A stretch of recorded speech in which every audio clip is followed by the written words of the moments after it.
अहम फैसला किया गया, सदर पाकिस्तान ने मुशावरत की उलमा से, और जो फैसला है आप समझते हैं वो वक्त और हालात की ज़रूरत के ऐन मुताबिक है, जबकि मस्जिद नबवी, मस्जिद हराम समेत दुनिया की तमाम बड़ी मसाजिद जो हैं उस पर तरावी और तमाम इज्तिमात पे पाबंदी है। आम आदमी जो है वो किसी जगह पे इकट्ठे नहीं उस तरह से हो सकते, लेकिन इस इज्तिमा पे हमने जो फैसला लिया है, जो 3 फुट और 6 फुट की तकरार भी चल रही है, आप समझते हैं कि ये फैसला वक्त के मुताबिक है? ठीक है, देखें, जब हम कहते हैं कि जी मस्जिद हराम और मस्जिद नबी के मतलब चांद देखो तो कोई नहीं मानता। उस वक्त कहते हैं नहीं, हमें तो आज़ादाना बात चाहिए, हम तो अपना पाकिस्तान है। और जब आप पाकिस्तान में हमको आज़ादाना फैसला करते हैं तो कहते हैं नहीं, मस्जिद नबी और मस्जिद हराम को देखो। किसी एक जगह को तबसरा कर लेना हम लोग। जब आप कहते हैं तो सारे लोग खड़े होकर कहते हैं नहीं नहीं, हम तो पाकिस्तान है, हमारा तो अपना मसला है, हम तो अपने हिसाब से चलेंगे। पहली बात तो ये है कि एक बात तय है, पहली बात तो ये देखें कि कोरोना जो है ये क्या है। क्या इंसान इस कोरोना को आज तक समझ रहा है कि क्या चीज़ है और किस वजह से? मैं पूरी की पूरी आपकी 2 मिनट लूंगा कि कोरोना बुनियादी तौर पे अल्लाह ताला के राजों में से एक राज है। वायरस ऐसी चीज़ है कि जिसका ओरिजिन नहीं पता चलता कि ये पैदा कैसे होता है। कहा जाता है कि इंसानी पैदाश के वक्त ये पैदा हो गया था। फिर उसके बाद सबसे बड़ी बात यह है कि ये एक ऐसी चीज़ है जो ज़मीन पे पड़ी हुई हो तो ये एक डेड चीज़ है, लेकिन उसके अंदर अल्लाह तबारक व तआला ने एक डीएनए रखा हुआ है। जब ये इंसानी सेल के अंदर आके मिलता है तो ये डीएनए जो है उस सेल पे, इंसानी सेल के डीएनए पे काबू पाता है तो ये लिविंग ऑर्गन बन जाता है और ये काम करना शुरू कर देता है। फिर इसको मारा नहीं जा सकता, इसको तबाह नहीं किया जा सकता, इसको डिस्ट्रॉय नहीं किया जा सकता, इनको इस इनहिबिट किया जा सकता है, जिसको वायरस लेटेंसी कहते हैं। और ये अपनी मौत आप मरता है, और ये वाहिद चीज है जो मरता है तो कोई लाश नहीं छोड़ता। It never fossilised. ठीक, हर चीज लाश छोड़ती है, ये नहीं छोड़ता। एक तो ये राज देखें। फिर इस कोरोना के अंदर अल्लाह तबारक व तआला ने गुज़श्ता कई 100 साल के उन सवालों का जवाब दिया है। हम कहते थे अल्लाह का अज़ाब जो है ताकतवरों पे क्यों नहीं उतरता। अल्लाह ने 5 सिक्योरिटी काउंसिल के परमानेंट मेंबरों में से 4 को उठाया और कहा ये लो। फिर कहा जाता था जहां फाशी होती है, जहां उरियानी होती है, जहां होमसेक्सुअल बॉन्ड्स बनते हैं, जहां अल्लाह का मुनकार होता है, उस पे क्यों नहीं उतरता। अल्लाह ने वो शहर चुने।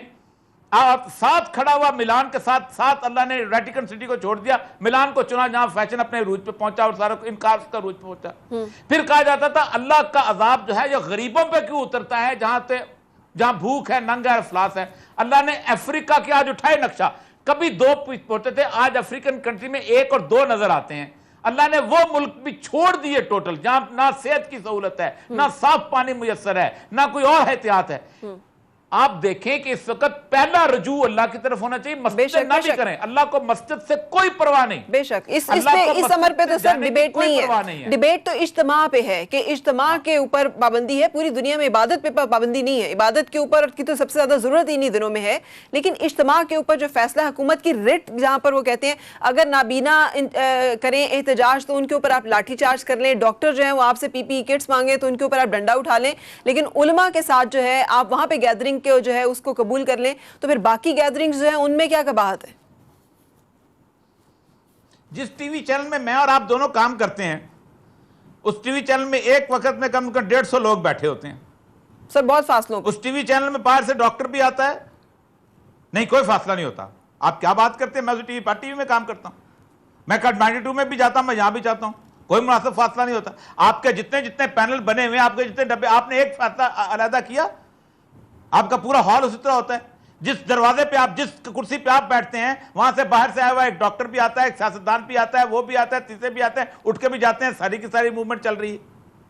आप अगर आज आप खड़े हो जाएं, टीवी बंद करने लगे, क्या आप पे डंडे लगेंगे? आपको नबीनों वाला सलूक होगा, आपको डॉक्टरों वाला सलूक होगा। मतलब कोई, देखिए बात सुने, मैं इस चीज का कायल ही नहीं हूं कि मतलब कंस्ट्रक्शन इंडस्ट्री, आप मुझे ये बताइए, आपने कंस्ट्रक्शन खोल दी, चलो खोल दी, बहुत अच्छी बात है, बड़ी, आपने बाकी इंडस्ट्रीज भी खोल दी, चीजें खोल दी। आप मुझे बताइए, मैं कल गुजर रहा था भट्टा चौक में और सारे इलाके के अंदर, वो सारे कोई एहतियात वाला तस्वर ही कोई नहीं है।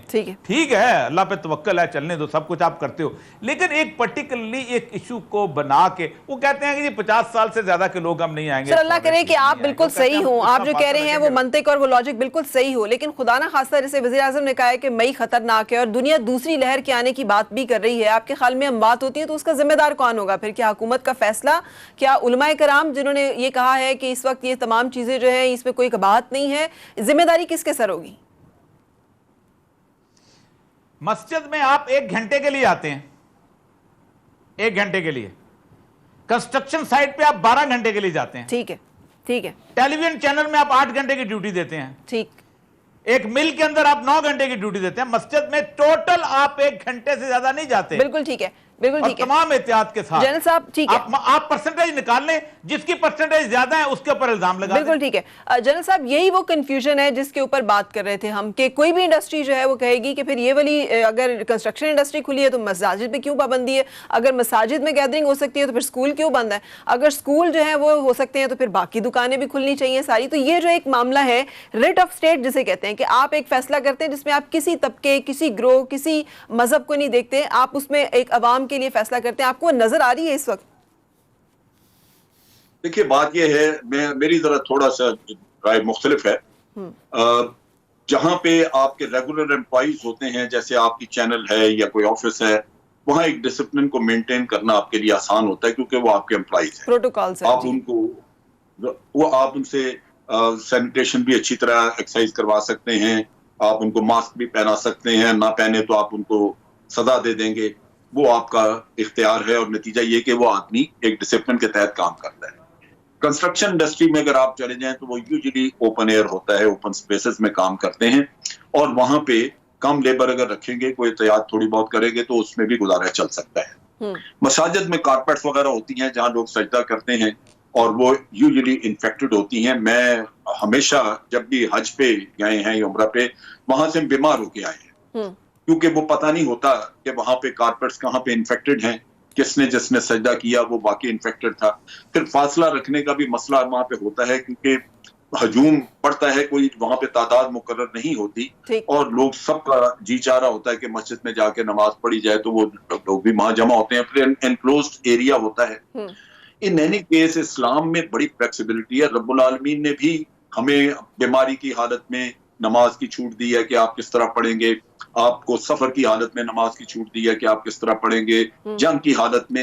ये तो एक ऐसा मजहब है जिसमें फ्लेक्सिबिलिटी रखी है और फिर इज्तिहाद है। ठीक है, आप देखिए कि पौने 1400 साल तक हज में मुजदलिफा से मिना की तरफ जाते हुए फजर की फौरन बाद आपने कंकरियां मारनी होती थी और लोग यही मानते थे। 1450 साल ये प्रैक्टिस रही और उसमें आप देखिए कि जब लोग मरने शुरू हुए, हजूम बढ़ा, तो उलमा ने कहा कि नहीं, आप दोपहर जोहर की नमाज तक कर सकते हैं। जब उसमें भी कैजुअलिटीज हुई तो फिर उलमा ने इज्तिहाद किया, तो उन्होंने कहा कि अब आप शाम तक भी कर सकते हैं, अब लोग जाके रात तक वहां पे इशा से पहले पहले जाके कंकरियां मारती हैं। तो मेरा ख्याल है कि इसमें इतना भी हमें रिजिड नहीं होना चाहिए कि हम इसे एक ऐसा मसला बना लें कि उसमें हुकूमत की रिट तोड़ दे, लोगों की जिंदगियों को भी खतरा रहा। ठीक है, दीन ये नहीं कहता इस्लाम के आप मरने मारने पे आ जाएं और आप एहतियात ना करें। मेरा नुक्ता तो ये है, हो सकता है और ये साहब इससे ना इत्तेफाक करें। अच्छा, बिल्कुल सही, बिल्कुल सही। अगर मजहब की बात करें तो रास्ता निकालना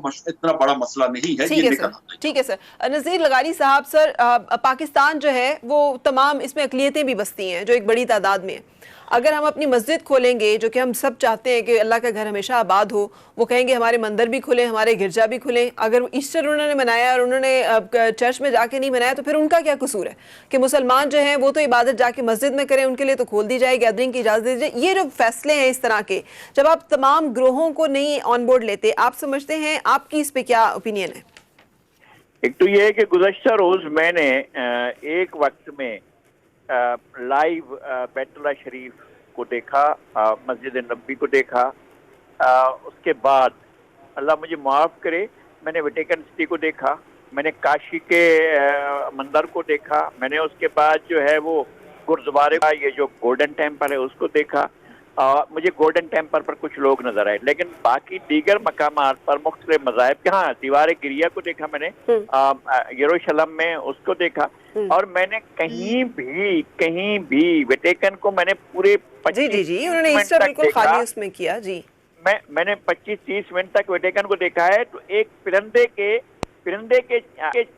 जो है उड़ने से मुझे अंदाजा हुआ कि ये लाइव, ये जो है लाइव है, वरना वो लाइव ही नहीं लग रहा था।